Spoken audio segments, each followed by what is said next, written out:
بسم اللہ الرحمن الرحیم۔ رائے حیات اسلامک اردو چینل کے معزز دوستوں، السلام علیکم ورحمۃ اللہ وبرکاتہ۔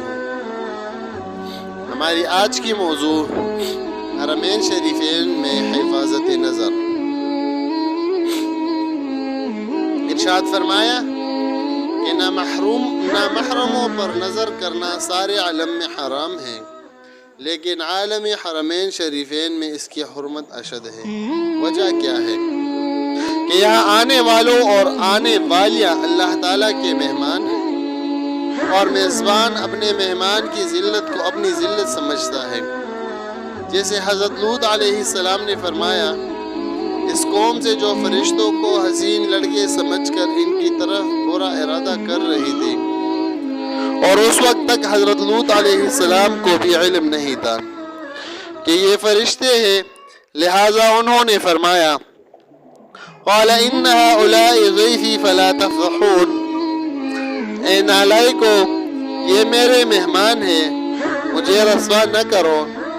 معلوم ہوا کہ مہمان کو ذلیل کرنا میزبان کو رسوا کرنا ہے، لہٰذا یہاں بدنظری کرنا، ان کے دل میں برے خیال لانا، اللہ تعالیٰ کے مہمانوں کو رسوا کرنا ہے، کیونکہ یعلم خائنۃ الاعین وما تخفی الصدور، اللہ تعالیٰ آنکھوں کی خیانت اور سینوں کی راز سے باخبر ہے۔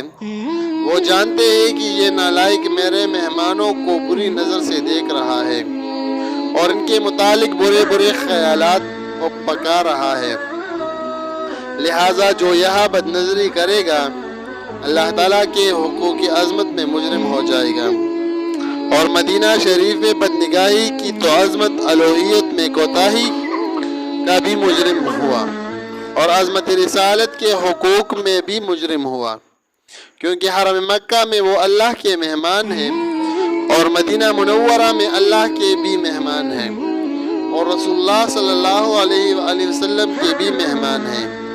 یہاں چند دن تقویٰ سے گزارنے سے کیا عجب ہے کہ اللہ تعالیٰ اسے اپنے ملکوں میں بھی ہمیشہ کے لیے حفاظت نظر کی توفیق دے دے کہ یہ شخص اتنا عادی تھا لیکن ہمارے حرم کا احترام نہ کیا اور یہاں اپنے نفس مشقت کو برداشت کیا، چلو اس کی برکت سے عجم میں بھی اس کو تقویٰ دے دو، لہٰذا کیا عجب کہ تقویٰ فی الحرم تقویٰ فی العجم کا ذریعہ ہو جائے۔ امید کرتا ہوں کہ آج کی ویڈیو آپ لوگوں کو پسند آئی ہوگی۔ اگلی ویڈیو تک اپنے میزبان کو اجازت دیجیے، اپنی دعاؤں میں یاد رکھیے۔ اللہ حافظ، السلام علیکم۔